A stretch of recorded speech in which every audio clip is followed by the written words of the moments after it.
시간도 하나님의 은혜와 사랑이 우리 함께 하심을 믿습니다. 오늘 함께 공독하신 에베소 6장 1절에서 4절 말씀으로 잘되고 땅에서 장수하는 계명이라는 제목으로 함께 은혜 나누기 원합니다. 우리가 예수님을 믿는 것은 현세의 복을 받는 게 목표는 아닙니다. 우리가 받을 진정한 축복은 이 땅이 아니라 저 하늘에 있기 때문입니다. 현세에서는 아무리 좋은 것을 받아들인다 할지라도 결국은 다 사라지게 돼 있어요. 아무리 좋은 집 사도 몇 년만 지나면 또 낡은 집 되고, 또 아무리 좋은 음식 먹어도 먹고 나면 끝이고, 뭐 아무리 돈 많이 벌어도 하루 세끼 먹긴 다 똑같고, 현세의 복은 받으나 마나예요. 그러나 천국에서 받는 복은 영원히 사라지지 아니하고, 천국에서 받는 복은 나에게 참된 기쁨이 되는 것입니다. 그래서 지혜로운 우리는 이 땅의 것이 아니라 천국의 것을 소망하며 살아가야 할 줄로 믿습니다. 그러나 이 땅에서도 그분의 영광을 드러내기 위해서 축복과 은총을 받아 누려야 합니다. 하나님의 축복이 사라지면, 하나님의 은혜가 사라지면 이 세상은 그냥 그야말로 지옥이 되어버리기 때문입니다.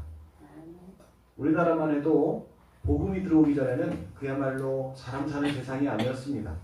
먹을 것이 없어서 아이가 굶주렸고, 그보다 더 어린아이는 엄마 젖이 나오지 않아 역시 굶주렸습니다. 아파도 돈이 없어서 병원에 갈 수 없었고, 병원에 가도 약이 많지 않아서 좋은 치료를 받을 수 없었습니다. 통증과 고통을 안고 사는 그런 삶이었어요.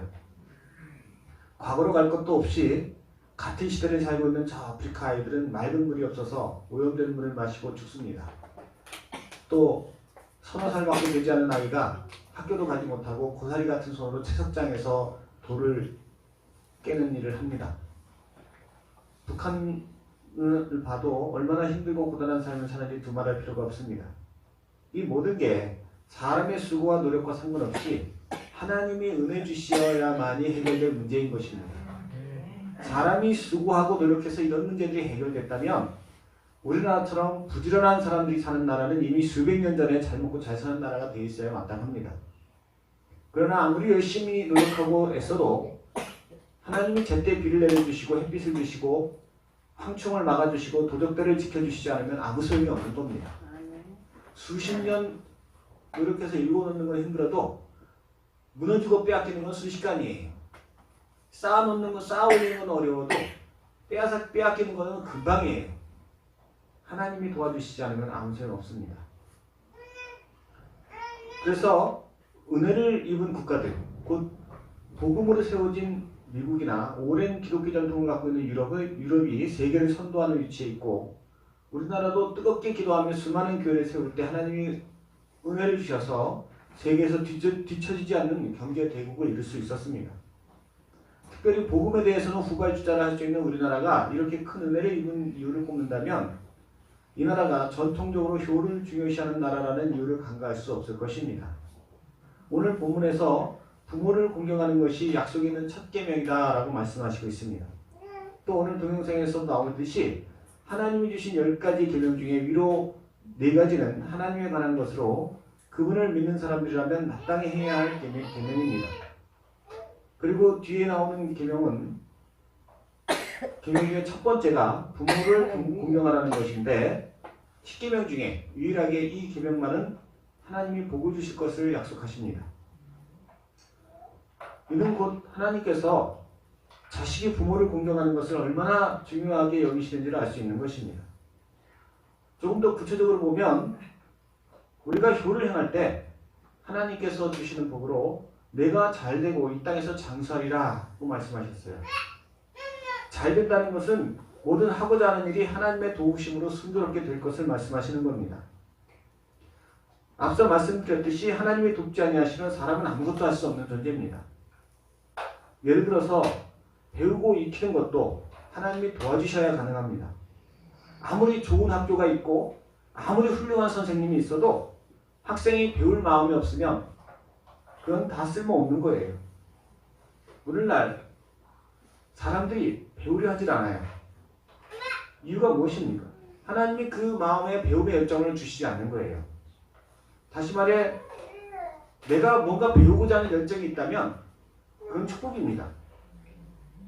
그러나 오늘날 많은 아이들이 게임 중독이나 스마트폰에 빠져서 공부에 대한 흥미를 잃어가고 있습니다.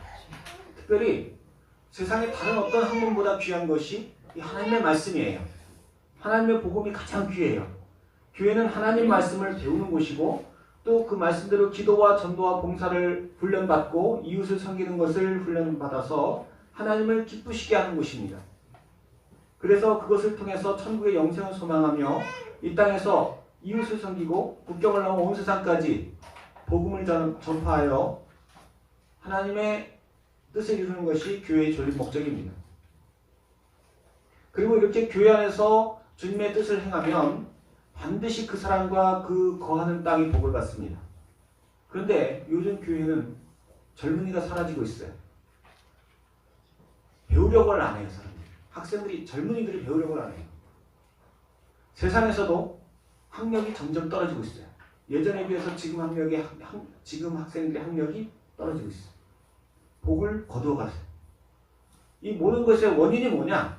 왜 우리 아이가 공부를 안 하느냐? 왜 젊은이들이 공부를 안 하느냐? 이유가 뭐냐? 세상이 죄로 간영하므로 젊은이들이 마귀의 유혹에 넘어가서 부모님을 공경하는 마음이 예전 같지 않다는 얘기예요.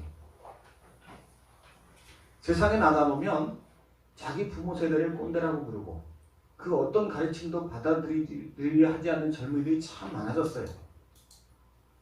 배움뿐만이 아닙니다. 더 나아가 그 사회에 나가서 어떤 삶을 살든 하나님의 도우심이 꼭 필요해요. 그런데 부모를 공경하고 부모에게 효를 행하는 자에게는 하나님께서 그 하고자 하는 일이 잘되게 하시는 은혜를 주십니다. 그리고 이처럼 하나님이 도와주시는 사람들을 통해서 그 사람뿐 아니라 그가 속한 지역사회가 복을 받고 나아가 그 나라와 민족이 다 복을 받는 거예요. 두 번째로 장수할 것을 말씀하셨습니다. 이 땅에서 내 삶이 길이라고 말씀하셨어요. 그런데 이 장수한다는 것은 단지 생명만 오래가는 것을 의미하지 않습니다. 만약 어떤 사람이 식물인간이 됐어요. 불의의 사고를 당해서. 그러면 그가 수십 년을 살아도 그건 복이 아니에요. 아니 식물인간이 돼갖고 자기 부모님 먼저 보내고 자기 형제를 먼저 보내면 그게 어떻게 복이에요. 그 저주지 차라리. 또 오래 살지만 그 삶의 끝이 죽음과 절망 후에 아무 소망이 없다고 하면 그것도 별로 큰 축복이라 할 수 없을 것입니다. 오늘날 평균 수명은 예년보다 늘었지만 그만큼 건강 수명이 따라가지 못한다는 보고서를 본 적이 있어요. 전보다 20년을 더 산다고 하면 그 20년 동안 질병을 달고 산다는 거예요. 그게 어떻게 복입니까? 오래 사는데 매일 약 먹어야 되고 통증에 시달려야 되고 눈 뜰 때마다 고통을 느끼고 이거는요 복이 아니에요. 잠언서 10장 22절에 보니까 여호와께서 주시는 복은 사람을 부하게 하고 근심을 겸하여 주지 아니하신다고 하셨어요. 세상 사람들은 자기 힘으로 재물을 모으면 재물이 많아지는 만큼 누가 훔쳐가지 않을까, 부도나지 않을까 근심이 오히려 더 늘어요. 세상적인 방법으로 권세를 취하면 높아지면 높아질수록 사방에 적이 생기기 때문에 점점 더 평안이 없어져요. 그러나 하나님이 주시는 복은 재물이든 권세든 장수하는 복이든 근심을 겸하여 주지 않는다 하셨어요. 모세는 120세까지 살았어도 죽을 때에도 귀가 어둡지 않았고 눈이 밝았다고 그랬어요. 따라서 여기서 오래 산다는 것은 무병장수, 곧 평안하고 복된 삶을 전제하는 것입니다. 그렇게 산다면 살만하잖아요. 그렇게만 살 수 있다면 뭐 몇백 년이라도 살 것 같아요. 아프지 않고 건강하게 그리고 내 삶에 속색이는 일 없이 평안하게 그렇게 살면 오래오래 살아도 좋죠. 물론 천국 가는 것보다는 못하지만 그래도 이 땅에서 오래 살면서 하나님 영광 누리면 얼마나 좋겠습니까? 이처럼 효는 하나님이 기뻐하시는 축복을 이끌어오는 행위를 할 수 있습니다. 그러므로 믿음의 성도는 이 효를 행함으로 또 자녀들로 하여금 효를 행하게 함으로 이 땅에 하나님의 은혜를 회복시키는 사명을 감당하고 또한 감당케 해야 할 것입니다. 그리고 이를 위해서는 먼저 하나님이 기뻐하신 효도가 어떤 것인지를 잘 알아야 합니다. 오늘 본문 1절에 자녀들아 주 안에서 너희 부모에게 순종하라 이것이 옳으니라 하고 말씀하셨습니다. 효는 기본적으로 부모를 순종하는 것입니다. 다시 말해 부모의 뜻을 알고 그 뜻을 준행하는 것이라는 의미입니다. 아무리 많은 재물을 모으고 명성을 높인다 할지라도 또 부모님에게 좋은 옷을 입히고 좋은 음식을 대접한다 할지라도 그 마음을 기쁘시게 하지 아니라면 그것은 진정한 효도가 아니라는 것입니다. 효의 가장 근본은 그 마음을 헤아려서 행하는 것입니다. 그런데 그 순종도 전제가 있습니다. 바로 주 안에서 해야 한다는 것입니다. 다시 한번 읽어보면 주 안에서 너희 부모에게 순종하라. 이것이 옳으니라. 부모님이 무조건 말한다고 다 따라가는 게 아니란 얘기예요. 주 안에서 해야 된다는 거예요. 구약시대의 부모님은 그 가정에서 하나님의 말씀을 자녀들에게 가르치는 율법교사의 역할을 했어요. 따라서 이 말씀은 결국 부모를 통해 배우는 하나님과 그 말씀에 순종하여서 그 말씀을 지켜 행할 것을 의미하는 것입니다. 또한 2절에서 내 아버지와 어머니를 공경하라. 이것이 약속에 있는 첫 계명이라고 말씀하셨어요. 부모가 가르치는 하나님의 말씀을 지켜 행할 뿐 아니라 부모님을 부모로서 공경하는 것도 마땅히 지켜야 할 일이라는 것입니다. 특별히 세상의 죄로 관영할수록 자녀가 부모를 경시하는 경향이 많아져요. 특별히 조금만 자라서 지혜가 생겼다고 해서 부모를 무시하고 우리 어머니 아버지는 몰라 이렇게 막대하는 태도가 생기는 경우가 많아요. 그러나 참된 지혜는 하나님을 아는 것이고 하나님의 말씀을 지키는 것입니다. 아무리 배움이 많고 지혜가 높다 할지라도 그 지혜가 그 삶을 윤택하게 하지 못하면 그게 무슨 소용이 있어요. 배운 게 많은데 그 사람이 그 지혜를 통해서 행복하지 못하면 그게 무슨 지혜예요. 그건 아무것도 아니에요. 우리가 행복하고 또한 기쁨이 넘치는 삶을 살기 위해서는 말씀을 잘 알아야 돼요. 말씀이 최고의 지혜예요. 그 지혜가 가리키는 게 뭐냐? 부모를 공경하라. 오늘 보신 동영상에 나오듯이 공경하라는 무겁게 여기라. 무겁게 여기라. 부모님의 말씀을 무겁게 여기라. 경시하지 말라는 얘기예요. 하나님을 대적하면 아무리 지혜롭고 똑똑하다고 해도 그 사람은 하나님의 은혜를 입을 수 없습니다. 그러므로 자녀는 이 땅에서 복락을 누리며 하나님의 영광을 드러내기 위해 무엇보다 약속 있는 첫 계명, 곧 잘되고 이 땅에서 장수하게 하시는 이 효를 행해야 하는 것입니다. 그런데 이것이 우리 자녀에게만 가르쳐서 될 문제는 아니에요. 자녀로 하여금 효를 행하게끔 함으로 복을 받게 하는 것이 또 부모의 역할이에요. 부모가 자녀가 잘 되길 바라지 자녀가 엉망으로 살기를 원하는 부모가 어디 있겠습니까? 그런데 문제 있는 부모는 있어도 문제 있는 자녀는 없다 이런 말이 있어요. 곧 그 자녀가 부모에게 효를 행함으로 복을 받게 하는 것이나 부모를 경시하고 하나님을 대적함으로 폐역의 길로 가는 것은 본인 자신의 문제도 있지만 부모에게도 책임이 있다는 겁니다. 그래서 하나님께서는 부모를 공경하는 것이 약속 있는 첫 계명이라는 사실을 말씀하시면서 오늘 본문 4절을 보니까 너의 자녀를 노엽게 하지 말고 오직 주의 교훈과 훈계로 양육하라고 말씀하시고 있어요. 너의 자녀를 노엽게 하는 것, 너의 자녀를 노엽게 하는 것과 주의 교훈과 훈계로 양육하는 것을 대비시켜 놓으셨어요. 그러니까 노엽게 하는 것의 반대가 주의 교훈과 훈계로 양육하는 것이라는 뜻입니다. 어떻게 하는 게 자녀를 노엽게 하는 겁니까? 세상의 가치관과 세상의 방법으로 자녀를 양육하는 게 노엽게 하는 거예요. 세상적인 가치관, 그리고 세상적인 방법, 곧 내 욕심과 내 뜻대로 아이를 키우는 겁니다. 아이에게 내 욕심을 투영하고 내 방법대로 따라 살게 하는 것은 결코 사랑이 아닙니다.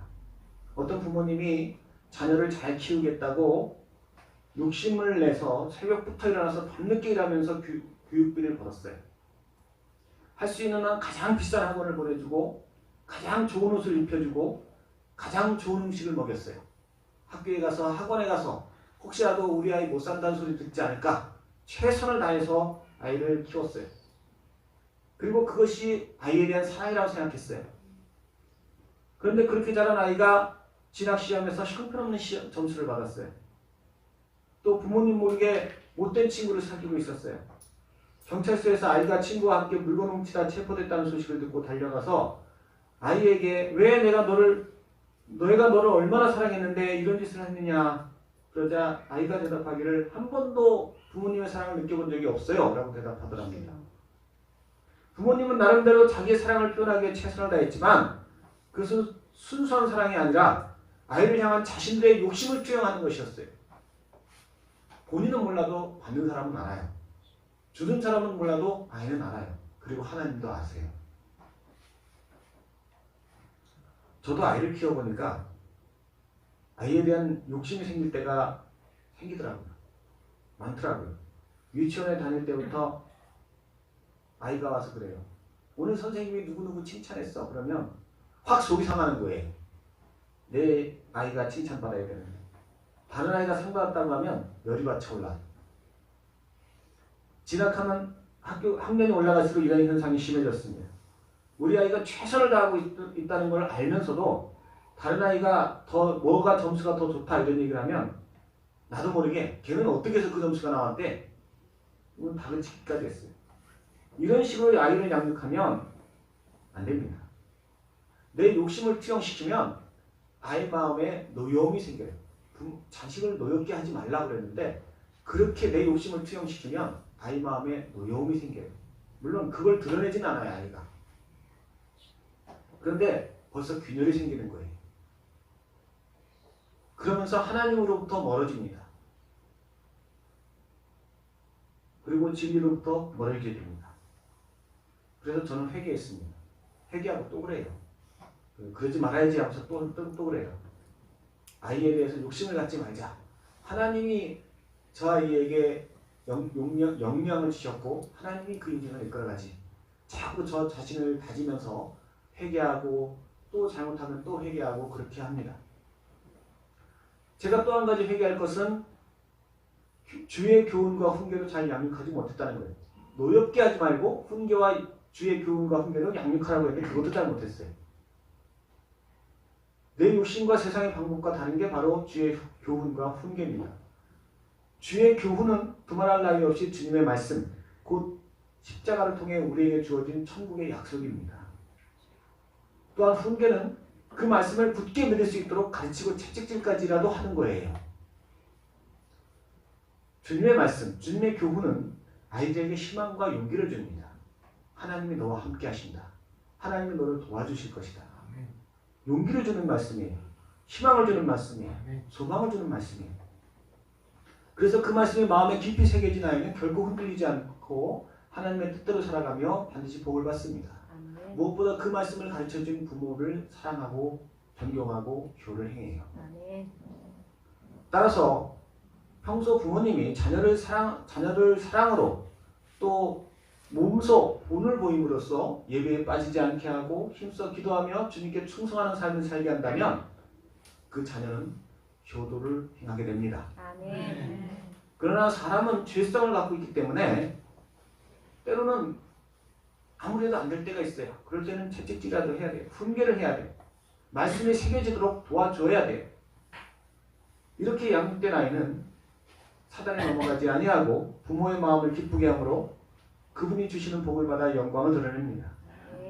근데 막상 이 자녀를 양육해 보니까 본을 보여줘야 할 때, 가령 인내하며 사랑으로 대해야 할 때 그렇게 하지 못했고, 강하게 해야 할 때, 내 마음이 아프더라도 주님의 뜻대로 행하라고 할 때 또 그렇게 못했던 게 참 많다는 걸 세상 깨닫게 됩니다. 그러나 우리가 쉬지 않고 부르짖어 기도하면서 회개하고 다시 또 일어나서 그렇게 하고 다시 또 주저앉아서 다시 또 일어서서 이것을 위해 힘쓴다면 하나님께서 반드시 나를 통해 내 자녀도 변화시켜 주시고 그 부모를 기쁘게 하며 하나님을 기쁘시게 하는 자녀로 만들어 가실 줄로 믿습니다. 효경이라는 고전에 따르면 입신 행도하고 양명 어후세하여 이현 부모가 효지종야라는 말이 있습니다. 곧 세상에서 높아져서 후세까지 아름다운 이름을 날림으로 부모님까지도 드높여 드리는 것이 효도의 끝마침이라는 것입니다. 모든 부모님이 자녀가 잘 되어서 세상에서 인정받고 사랑받기 간절히 소원하는 것입니다. 그 소원이 이루어질 때 그 부모의 마음은 제일 기쁘고 자녀로부터 효를 받았다라고 느껴요. 또 자녀가 그렇게만 되면 그 자녀를 키우기 위해 들인 수고와 모든 노력들이 다 보상받는 것 같은 느낌도 받게 됩니다. 그런데 이것은 육신의 부모뿐 아니라 영의 아버지이신 하나님께서도 마찬가지예요. 당신의 독생자의 피로 산 우리가 이 땅에서 복을 받아 잘되고 높아질 때 참으로 기뻐하십니다. 그런데 이 모든 것은 내가 계명을 지켜야 한다 이걸로 끝나는 건 아니에요. 자녀에게 이 말씀을 정확하게 깨달아 알게 하고 이 말씀이 얼마나 무거운 것인가를 알게 하고 또 이를 위해서 부모가 함께 기도해 줘야 합니다. 오늘날 세상의 죄악이 점점 관영해지고 있습니다. 그로 인해 하나님의 은혜도 사라지고 있습니다. 우리의 어린아이들의 마음을 사로잡는 것들이 너무나 많아요. 부모와의 관계가 멀어지게 하는 것도 참으로 많아요. 이럴 때 성도는 내 자녀를 통해 하나님의 회복이 이루어지고 하나님의 은총과 축복이 회복되도록 기도해야 할 줄로 믿습니다. 또한 기도할 뿐 아니라 자녀에게 본을 보여야 됩니다. 내가 효도를 안 하고 자녀에게 효도하라는 것은 말이 안 되죠. 옛말에도 그런 말 있잖아요. 내가 지게에 부모님을 모셔 갖다 버리고 나면 자녀가 그 지게 물려달라고 나도 아버지 갖다 버리겠다. 그런 데잖아요. 내가 하나님을 잘 섬길 때 자녀도 또한 하나님을 잘 섬기게 됩니다. 내가 하나님 앞에 최선을 다할 때 내가 하나님 앞에 전심을 다할 때 그 자녀도 또한 하나님 앞에 전심을 다함으로써 복받는 자녀가 될 줄로 믿습니다. 우리 모든 성도님들께서 이러한 자녀 그리고 이러한 가정을 세워가시기 위해서 내 자신을 쳐서 복종시키시기 바랍니다. 그 결과는 내가 기대한 것 이상입니다. 그 모든 수고는 반드시 하나님께서 하나도 땅에 떨어지지 않고 내게 돌아오게 하실 줄로 믿습니다. 기도하시겠습니다.